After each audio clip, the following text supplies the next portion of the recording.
Hello everyone, welcome to my channel. आज हम करेंगे रिएक्शनरी मूवमेंट। रिएक्शनरी मूवमेंट किसकी है ये है मूवमेंट पोइट्री की towards the Eliot and Ezra Pound. ठीक है, मतलब वो क्यों नहीं पसंद करते थे एलियट को एंड एजरा पाउंड को, movement poets.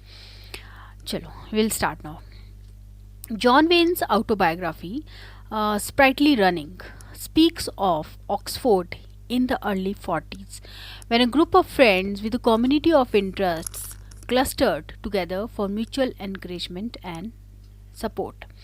They tried to give a new direction to literature. The key figures in this band were Kingsley Amis and Philip Larkin, whose reviews were strongly influenced by their tutor Kevin Bone. This was a period when the influence of T.S. Eliot was at its zenith, मतलब अपने threshold point पे था, सबसे ज़्यादा influence था. But the tutor and his two students were unaffected by it. For them, Eliot's was a negative influence on literature and something had to be done to counter it. ठीक है, तो Elliott और मतलब जो tutor और जो उनके दो स्टूडेंट्स हैं उनको लगा कि एलियट की ये जो नेगेटिव इन्फ्लुएंस है इसको काउंटर करना चाहिए, उसको ख़त्म करना चाहिए. If the modernist movement advocated a new way of looking at life, a new form and mode through which to express the sensibility of the age, Larkin and his friends disputed each tenet of modernism.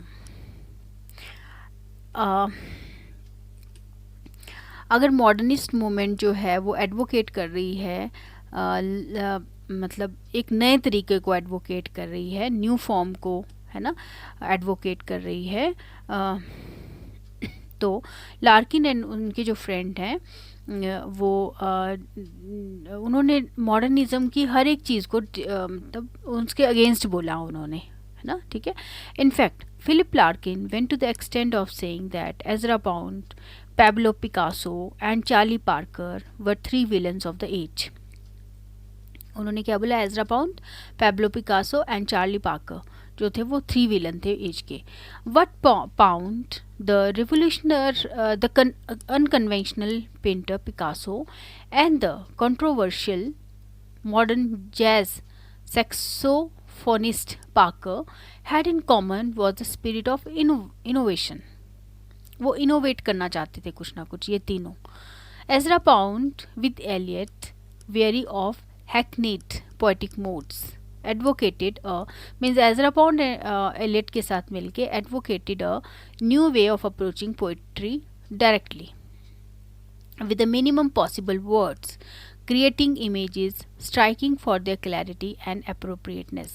तो इन्होंने ये बताया है कि जो Ezra pond, हम सब जानते हैं कि एजरा पॉन्ड जो है उन्होंने काफ़ी सपोर्ट किया था एलियट को, लेकिन उनकी पोइट्री कैसी थी ये बताते हैं कि उनकी मतलब इनके अनुसार जो है, मोमेंट पोइट्स के अनुसार उनकी पोइट्री जो थी वो उसमें बहुत कम वर्ड्स थे और इमेजेस जो थी वो ऐसी इमेजेस थी जो कि जिसमें क्लैरिटी नहीं थी, अप्रोप्रिएट नहीं थी, है ना.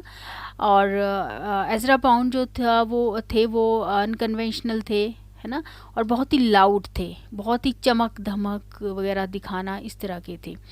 ही wielded authority on the literary scenes like dictator and got away with it. उन्होंने जो है वो एक अथॉरिटी वाली, डिक्टेटरशिप वाली एक इमेज बनाई थी, है ना. His attitude caused resentment for their because there were those who were not sponsored by him whereas Eliot was. अच्छा, उन्होंने एलियट को जो है स्पॉन्सर किया था, मतलब वो उनको मनी देते थे और उनको स्पॉन्सर करते थे. A reactionary group was bound to come into existence sooner और लेटर. तो इस चीज़ का रिएक्शन तो निकलना ही था ना, कुछ लोगों ने उनके अगेंस्ट जाना ही था. Up to the second world war it was the modernist wind that blew strong and could not be withstood. ठीक है. सेकेंड वर्ल्ड वॉर तक तो मॉडर्निस्ट विंड चलती रही, ये सब चलता रहा. But in the 1950s when the strength of the wind begin to abate, जब वो स्ट्रेंथ कम हो गई, the time was ripe for the authority of Pound and Eliot to be challenged, and this is exactly what Larkin and his friend did. The moment poets were antagonistic towards Eliot because much of his work is too clever and too elusive to be understood by the common man. अब इनकी poetry क्यों पसंद नहीं आती थी? इसलिए पसंद नहीं आती थी बिकॉज ये बहुत ही क्लेवर, उनके काम को बहुत ही क्लेवर बोला जाता था और ऐसे एल्यूजन, ऐसे एग्जाम्पल्स यूज़ किए जाते थे जो कि कॉमन मैन की समझ से बाहर थे. His poetry makes far too many assumptions, too many demands on the reader. मतलब रीडर जो है, रीडर को काफ़ी ध्यान से इनकी पोइट्री पढ़नी पड़ती थी. It is not meant for relaxation, not suited to leisurely reading. Difficult poetry थी मतलब इनकी. It needs a special kind of audience, not only familiar with the collective mind of Europe but also aware of the entire history of humankind from ancient times to the contemporary scene. तो उनकी जो poetry थी उनको एक special kind ऐसे audience की ज़रूरत थी, ऐसे रीडर्स की ज़रूरत थी जिनको कि बहुत ही ज़्यादा ज्ञान हो ह्यूमन इसका, एंशिएंट टाइम्स का, कंटेम्प्रेरी सीन्स का, एंटायर हिस्ट्री का ज़्यादा ज्ञान हो. वैसे ही उनको रीडर्स चाहिए थे. ऐसी इनकी पोइट्री थी. The mythic mode practised by Eliot involves a broad frame of reference as an expensive vision on the reader's part.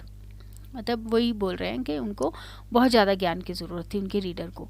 Larkin disapproves of Eliot style. First of all you have to be terribly educated. वो बोलते हैं, Larkin ने बोला था Elliott के style को कि पहले तो रीडर को बहुत ज़्यादा एजुकेटेड होना पड़ेगा.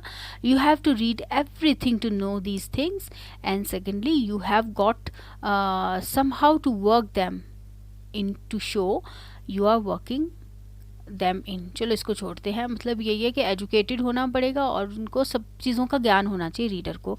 इस तरह की पोइट्री थी. तो ऐसी पोइट्री को आदमी इतना इंजॉय नहीं ना कर पाता. बिसाइड बीइंग्स टू लर्नड, अब बहुत ही ज़्यादा पढ़ा लिखा होने के अलावा, Eliot's poetry voices a discontentment with things as they are. Discontentment तो हो गया ना, असंतुष्ट होना. चलो इसको पढ़ते आगे क्या है. इट डजंट ये बोल रहे हैं कि besides being too learned, Eliot's poetry voices a discontentment with things as they are. It doesn't calm the reader into a acceptance of reality. मतलब जो एलियट की पोइट्री है ना, वो एक तरह का आदमी में असंतुष्टता लाती है ना, डिसकंटेंट मेंट लाती है. और इससे रीडर जो है ना बहुत ही मतलब रीडर को शांति नहीं मिलती, वो काम नहीं होता. जैसे किसी पोइट्री को पढ़ने से किसी को शांति मिलती है ना, अच्छा लगता है ना, वैसा नहीं होता एलियट की पोइट्री को पढ़ने से. Eliot is unsuited to the ordinary man. वो जो है ऑर्डिनरी जो आदमी उनकी पोइट्री पढ़ रहा है उसके लिए सूट नहीं करते हैं. Whose concerns are generally limited to daily routine and the mundane aspects of existence. Ordinary आदमी जो है वो, उसकी जो कंसर्न्स हैं वो लिमिटेड हैं to daily routine. Means ordinary आदमी तो डेली रूटीन की ही बात करता है ना, तो उनको ऑर्डिनरी आदमी को कैसे एलियट की पोइट्री समझ आएगी, है ना. A new kind of poetry was the need of the day, so Larkin and his friends were convinced. तो न्यू पोइट्री जो थी लार्किन ने जो लिखी थी वो बहुत ही सूटेबल थी ऑर्डिनरी आदमी के लिए. अच्छा, अब जो मोमेंट पोइट्री है उसका क्या रिएक्शन है towards the poetry of the 30s. Okay, now हम करेंगे अब reaction to the poetry of the 30s. ठीक है. तो इसमें लिखा है if Eliot was out so was Auden and for almost the same reason. हम एलियट को जो है वो तो आउट हो गए थे, ऑडेन भी इसी सेम रीज़न की वजह से ही आउट हो गए थे. Audience work again is intellectually demanding although in a manner different from elites. तो उनका जो काम था वो भी इंटेलेक्चुअली बहुत डिमांडिंग था. लोगों को पढ़ना पड़ता था, नॉलेज होनी चाहिए थी उनकी पोइट्री पढ़ने के लिए. जबकि उनका जो मैनर था, तरीका था लिखने का, वो एलियट की पोइट्री से डिफरेंट था. It is political in the sense that it speaks of the conditions between the two wars, the insecurities, the hardships and the growing mechanization of the life. तो उन्होंने वो एक पॉलिटिकल तरीके से लिखते थे. टू वॉर्स के बारे में जो कंडीशंस होंगी उनके बारे में लिखते थे, इनसिक्योरिटीज़ के बारे में लिखते थे, हार्डशिप्स के बारे में लिखते थे, और लाइफ में जो नई चीज़ें ग्रो कर रही हैं, मशीनों का आना हो गया है, उसके बारे में लिखते थे. It goes beyond mere superficialities, trying to trace the melody of the age to its roots. Doing so, Aden often resorts to Freud and sees the cause of most ailments to be psychological. Psychology के बारे में भी वो लिखते थे. At the same time, Auden's views were influenced by Marx and by the educator Homer Lane, a disciple of Jung. So, as a result of these shaping forces, Auden developed a breadth of vision that encompasses vast vistas of human civilization and, at a glance, take a bird's eye view of life in all its multifarious aspects. मतलब बहुत ज़्यादा लिखते थे ये भी, और बहुत ज़्यादा नॉलेज चाहिए होती थी, ह्यूमन सिविलाइजेशन का पता होना चाहिए था, ये वो बहुत कुछ लिखते थे. ये इंटेलेक्चुअल होना आदमी के लिए बहुत बहुत ही इम्पोर्टेंट हो गया था. Inevitably such a panorama visualised by a hawk or an airman will not be a simplistic one. तो एक हॉक की नज़र होती है ना, जब वो बहुत ऊपर होता है तो वो सारा एक देख लेता है एक हॉक की नज़र से, ठीक है, उस तरह का एक व्यू, पेनोरामिक व्यू एक हो जाता था. लेकिन लोगों को इतना नहीं, उनकी इतनी नॉलेज नहीं होती थी कि वो सब ये चीज़ें समझ जाएं, ठीक है. It will include the good and the ugly, the high and the low facet of life. सब कुछ लिखते थे वो, गुड, अगली, हाई, लो, सब फेजेस ऑफ लाइफ, सब लिखते थे वो. And such is Auden's perspective in his poems. It can be appreciated only if the reader has the intellectual background, flexibility and receptivity of mind to keep pace with his thoughts.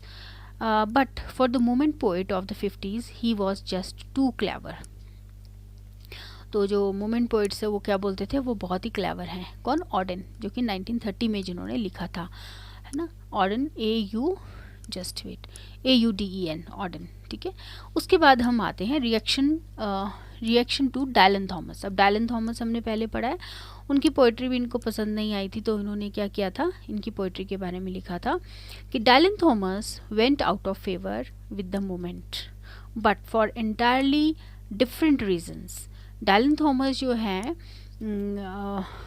वो भी इनके निशाने पर थे, तो उसके लिए लेकिन रीज़न अलग था कि क्यों इनके निशाने पर थे, क्यों नहीं चाहते थे कि डायलन थॉमस की पोइट्री आगे जाए, moment poets. So, if Eliot and Auden offended them by being too clever, Dylan Thomas' naivete also irked them. So, इसमें क्या होता था कि एलियट एंड ऑडेन ने तो उनको ऑफेंड किया था, और वो बहुत ज़्यादा ऑफेंडेड थे और उनको क्लेवर बोलते थे. डायलन थॉमस का जो मीन्स इनोसेंस थी ना, वो भी उनको पसंद नहीं आई. एक तरफ क्लेवर था, एक तरफ इनको क्लेवर बोला गया था, एलियट एंड ऑडेन को, और डायलन थॉमस को बहुत ही भोला बोला गया था. This is okay. There was a protest against Thomas. ये हैं डायलन थॉमस की एक्सेसेस जो थी, उनके जो भी उन्होंने लिखा था उसके अगेंस्ट प्रोटेस्ट हुआ था. His poems were too spontaneous, too full of emotions to be considered mature.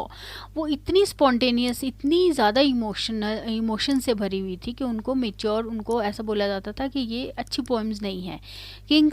Kingsley Amis stated his objections in a poet's epitaph that Thomas was guilty of being drunk of words. हाँ, ये हमने पहले भी पढ़ा है कि जो Kingsley amiss है उन्होंने बोला था कि जो थॉमस हैं वो ड्रंक विद वर्ड्स हैं, ठीक है. Wait.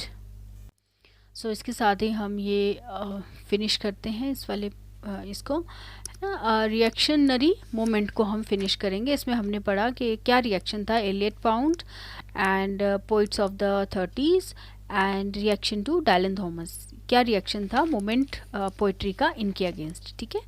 Okay, thank you so much. Next video में हम the new manifesto means new policies की बात करेंगे. और thank you so much. Please subscribe my channel.